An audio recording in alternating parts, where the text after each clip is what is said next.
Bismillahirrahmanirrahim. Assalamualaikum warahmatullahi wabarakatuh. Alhamdulillahi rabbil alamin. Wassalatu wassalamu ala ashrafil anbiya'i wal mursalin wa ala alihi wa sahbihi ajma'in. Amma ba'd. Video ini bertujuan untuk memberi pendedahan berkaitan hadis-hadis palsu yang sering disampaikan atas nama Nabi SAW. Secara tak langsung, ini termasuk di dalam ancaman Nabi SAW.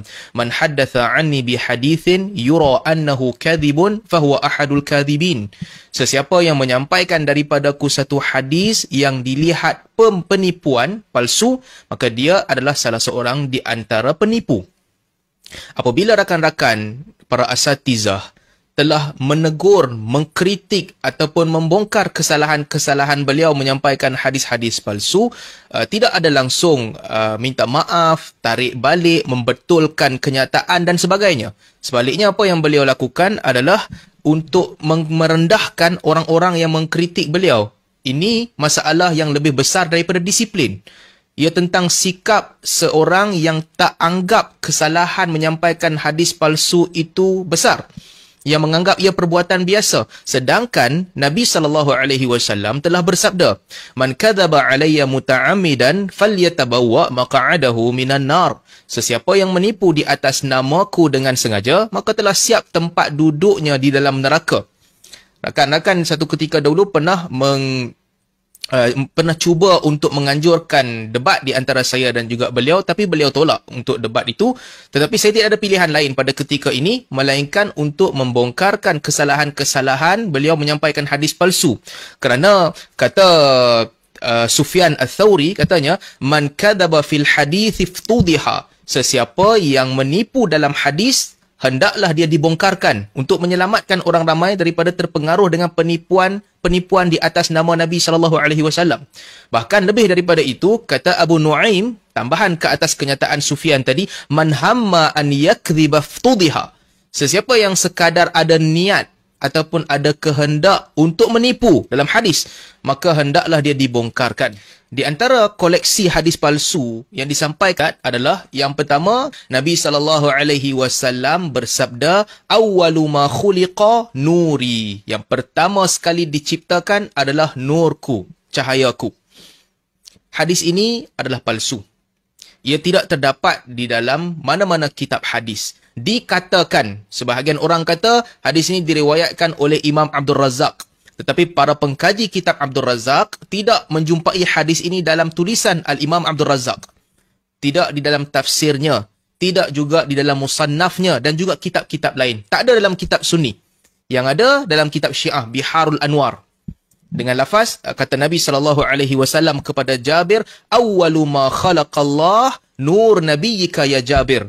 Yang pertama diciptakan oleh Allah adalah nur nabimu, wahai Jabir. Yang kata hadis ini palsu bukan sahaja tokoh salafi. Sebaliknya seorang tokoh sufi, Abdullah Al-Ghumari, telah menulis satu risalah, Al-Mursyidul Ha'ir li bayan wad'i hadithi Jabir. Satu risalah, lebih kurang 10 muka surat atau lebih kurang 20 muka surat untuk menceritakan betapa hadis ini adalah hadis yang palsu. Kata Abdullah Al-Ghumari, "Wa huwa hadith mawdu' jazman." Ini adalah hadis palsu secara potong, secara jelas. Demikian juga Mufti Mesir, Ali Jum'ah, seorang Asy'ari. Beliau mengatakan, "Fal hadith mawdu' wa la yasihhu nisbatuhu ila Nabi SAW." Hadis ini adalah palsu dan tak boleh ataupun tak benar dinisbahkan kepada Nabi SAW. Jadi hadis yang disampaikan adalah hadis yang palsu. Bukan kita kata, bukan tokoh salafi yang kata. Dikatakan palsu oleh Ali Jum'ah dan juga Abdullah Al-Ghumari, tokoh sufi. Yang kedua, antara hadis palsu yang disampaikan adalah hadis berkaitan dengan umur Jibril. Kononnya satu ketika Nabi SAW duduk bersama dengan Jibril. Nabi bertanya kepada Jibril, "Umur berapa?" Jibril kata, "Aku tak tahu umur aku berapa. Tetapi yang aku tahu, di langit keempat ada satu bintang yang terbit sekali setiap 70,000 tahun. Aku dah lihat bintang tu 72,000 kali." Kata Nabi SAW, "Wahai Jibril, akulah bintang tu." Ya, kalau hadis ini didedahkan kepada orang yang suka dengan cerita-cerita ajaib, mereka akan kata, "Masya Allah, cerita yang bagus, seronok untuk didengar." Tetapi malangnya cerita ini adalah cerita palsu. Bukannya hadis Nabi SAW. tidak terdapat dalam kitab-kitab sunnah. Dia dinakalkan daripada satu buku maulid, Maulidul Urus, yang kononnya ditulis oleh Ibnu Jauzi. Sedangkan para pengkaji Ibnu Jauzi menyebutkan ini bukan buku Ibnu Jauzi. Gaya penulisan tak sama. Ibnu Jauzi dikenali sebagai seorang yang sangat teliti dalam menulis hadis. Beliau bukan menyampaikan hadis begitu sahaja. Buku ini disandarkan kepada Ibnu Jauzi secara palsu. Dan di antara yang menghukumkan hadis ini sebagai palsu adalah Abdullah Al-Ghumari yang tulis risalah tadi, Al-Mursyidul Ha'ir. Dalam risalah yang sama, beliau menyebutkan qabbahallah man wada'ahu waftarah. Mudah-mudahan Allah memburukkan orang yang telah mencipta dan juga yang telah mencipta hadis ini. Itu yang kedua. Yang ketiga, dialog di antara Nabi SAW dan juga Iblis. Kononnya satu ketika Iblis datang berjumpa dengan Nabi SAW. Iblis datang untuk menjawab soalan. Apa sahaja soalan Nabi SAW, dia kena jawab. Kalau salah jawab, dia akan dipukul sehingga menjadi debu. Di antara jawapan Iblis, katanya siapa yang tidur menerap sama seperti berzina dengan syaitan ataupun dengan Iblis. Seronok untuk didengar, menakjubkan, tetapi malangnya hadis ini adalah hadis palsu. Tidak terdapat dalam kitab-kitab hadis. Ia ada dalam kitab Sufi, antaranya Riyadhut Tauhid, yang menghimpunkan banyak hadis-hadis palsu, hadis-hadis yang tak ada sandaran di dalamnya. Hadis ini panjang, ceritanya panjang. Iblis datang jumpa Nabi SAW, bercerita tentang orang yang dia suka, orang yang dia benci, siapa kawan-kawan dia, orang yang berzina, orang yang minum arak, orang yang makan riba, anak-anak iblis, ada anak iblis yang diutuskan untuk ganggu orang dengar kuliah, duduk atas mata orang tu sampai orang tu jadi mengantuk. Bila ada orang tengah solat, iblis kacau dia bagi dia tak khusyuk dalam solat. Panjang hadis ni. Di antara kandungan hadis palsu ini adalah sesiapa yang bersama dengan isteri tidak mengucapkan ta'awudz, a'udzubillahi minasyaitonirrajim, tidak mengucapkan ta'awudz, iblis ataupun syaitan akan join dia bersama-sama dengan isteri ketika dia bersama dengan isterinya. Hadis ini hadis palsu.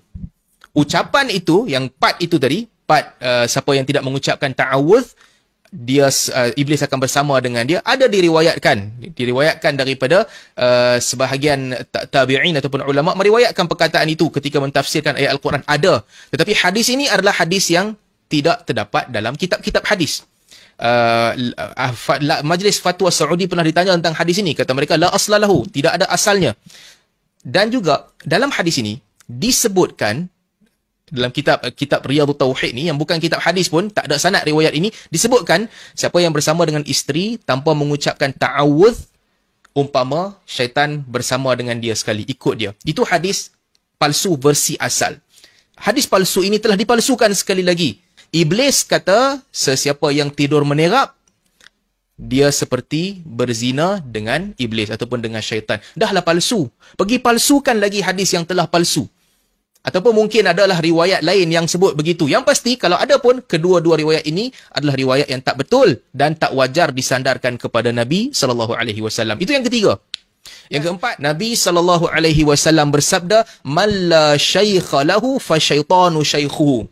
Sesiapa yang tak ada guru, maka syaitan adalah gurunya. Ini bukan hadis. Ini adalah maqulah, ini ucapan. Orang yang berbicara tentang ucapan ini, mereka kata, mereka beza pandangan. Ucapan ni kata-kata hikmah ke ataupun kata-kata yang tak betul. Majoriti orang yang berbincang tentang perkataan ni, mereka berbahas tentang kontennya, tentang isinya, baik ataupun tidak baik. Katanya ini hadis Nabi SAW, sedangkan dia bukan hadis Nabi SAW. Kalau kamu suka sekalipun dengan ucapan begini, tak wajar untuk katakan dia hadis Nabi SAW kalau bukan hadis. Itu yang keempat. Apa lagi?